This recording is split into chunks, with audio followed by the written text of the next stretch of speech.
Hello, welcome to Really Very Silly Cars, where I build really very silly cars. Today we've got the Toyota Celica SSII or whatever, I don't know. SS2, I don't know. It's chassis codes and stuff. Anyway, yeah, 7th gen Celica, whatever you want to call it. I'm going to call it a Celica. Yeah, the least popular of it, but it was designed to be a front-wheel drive sports car, which may work in its favour compared to some of the other Celicas, which were... Well, the more sporty versions were all-wheel drive, meaning the two-wheel drive ones were a little softer. So it'll be interesting to see how it compares. We don't need that.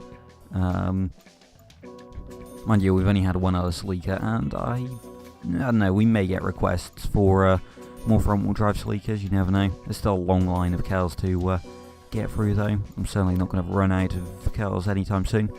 I'm expecting with the turbos we'll get around... Oh, there's also the option to supercharge it. Well, we're going for max power, but that's it's an interesting thing. 345 horsepower, so that's 5% of that. That's 34 divided by 2... 16, yeah. 16? No, that's 17. I can math. So yeah, plus 17 horsepower from the oil change. Shush, math is hard or something, I don't know. It isn't that hard, that was basic. I'm just rushing. I will say, in its more sporty variants, the Celica does actually look quite good. I think, I don't know, it certainly looks alright. I think, compared to some of the Celicas, which... you know, the GT4s or whatever looked fine, but then some of the base model ones looked dreadful just because they, like, the wheels were smaller and things like that. So, yeah, I don't know, this one, I think just generally the Celica range for this generation looked a bit nicer. And hey, it didn't have 4 headlights, so, you know, that's always a bonus. So, turn off traction control. I have no idea how this is going to do. If we check the power quickly, yeah, 361 horsepower. It could, I think, it could challenge with the other Celica, maybe fit in with the Civic. I don't think it's going to go any higher than that, though. I really don't. So, we'll have to see. Oh, just sit down properly. Okay. I'm actually sitting it really far forward. Oh, that's going to make things fun to edit the replays together. Oh well. Just trying to get into a slightly more comfortable position. I should have really planned it out. Oh well. It's fine. Oh, there's absolutely no brakes on this. Oh, that doesn't get stopped at all. Yeah, there's no feeling to the brakes. It's weird, this actually feels really dead. It does, from the looks of it, have an actual differential, which is hopefully going to work in its favour. I'm trying to think, out of all the cars we've got on the leaderboard, I mean, the SRT4 probably has a viscous LSD. I wasn't actually expecting this to have an LSD in it. Golf, well, that's German, so that's almost certainly going to have an LSD. Okay. Right, range there, and perfect-ish. Oh, there's lots of understeer in the tunnel. Okay, almost hit the outside wall. Okay, we can definitely go much quicker. The Golf was going quicker, I think, by here. Yeah, it's got loads of on-throttle understeer. But wheel spin isn't an issue, weirdly. At least it doesn't seem to be from where I am. I'm not sure, maybe on the replays where you've actually got a third-person view, it'll be a bit more obvious. Yeah, definitely got two-way, well, limited slip differential. It isn't open. Could it be locked? No, it wouldn't be. No, road cars aren't locked. Like that. Unless like automatic locker or something. That doesn't seem to be a thing that would happen in a front-wheel drive car, though, especially in the sort of early 2000s. So yeah, LSD of some description in here. Understeer on the exit there. That No, we are still quicker than our ghost time, I think. Yeah, by half a second. So that's alright. Yeah, there's just no feeling in the brakes or anything. You know, it feels sort of remarkably dead. I don't know, there's just sort of no feeling to the car. Just nothing. I don't know. It's just utterly unremarkable. 0.7 seconds quicker. Can we be quicker through the S's? Dab of the brake there, I think I could have just lifted. Oh well. I think we just drifted slightly. Well, I say drift, sort of swerved slightly across the road there. No. It's so dead I have no idea anymore. Rev's quite high though, 8,500. That was 1.5 seconds quicker. We've already set a 125. Okay. Alright. Turning. Right. Go. Round. Nice. Not really going any quicker than last time. Oh, I've left it late on the brakes. Maybe I can bring it in with a later apex.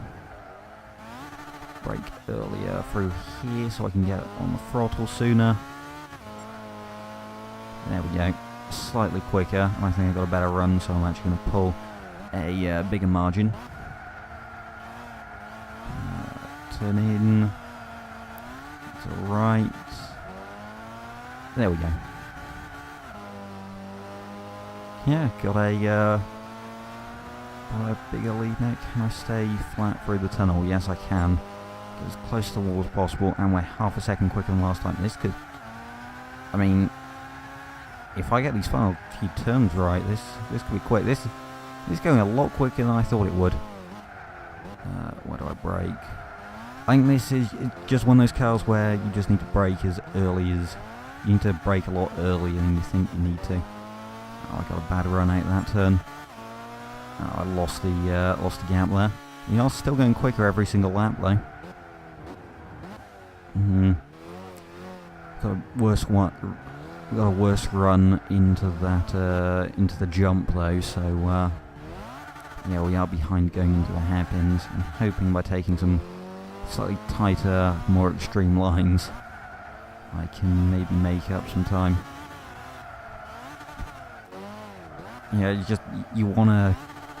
It's reminding me a lot of the Dodge Neon, the SRT4, and I guess a bit of the Golf, where it's got quite a lot of understeer. It's got about, well, it'd have a little less power than the Golf, considering it's got a smaller engine, and it starts off with a little bit less power. Although I'm pretty sure Gran Turismo horsepower was worked out based on engine capacity, which is why stuff like the Fiat Panda got more power than the Suzuki Cappuccino. I think the Panda had like a 1.3 litre engine or something? I don't know, I can't remember. I love the reasoning behind the Panda having a 1.3 though, with there being like a law in Italy where any car with lower than 1.3 litre capacity had a slower speed limit. So Fiat just made a bunch of cars with like 1301cc engines, which is just brilliant. Anyway, yeah, back to the Celica, which I don't actually have any interesting facts about it. It's just sort of, yeah, it was the last Celica. Shame, really. No, I guess this is the car that nobody particularly... It's not a car that nobody dislikes, but at the same time nobody goes, yeah, I really want one of these. It's just sort of like, you'd buy one if there's no Civics available, but you know, other than that, there's not really much of a reason to get one. I mean, it's kind of this and the Mitsubishi FTO that just forms that place of, we exist, please remember us. We are in the wrong gear. I think I upshifted a little early coming out the tunnel, and I completely messed up the line through there. I did get on the throttle nice and early into that turn though, so no, I invalidated the lap.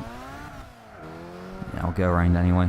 See if I can see what lap time this would have been. I think I've slowed myself down anyway with the way I broke, but yeah, there we go.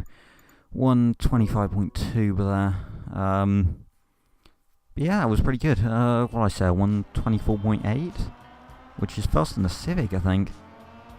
So there goes the Clio. Yep. Still off the Demio. Yeah.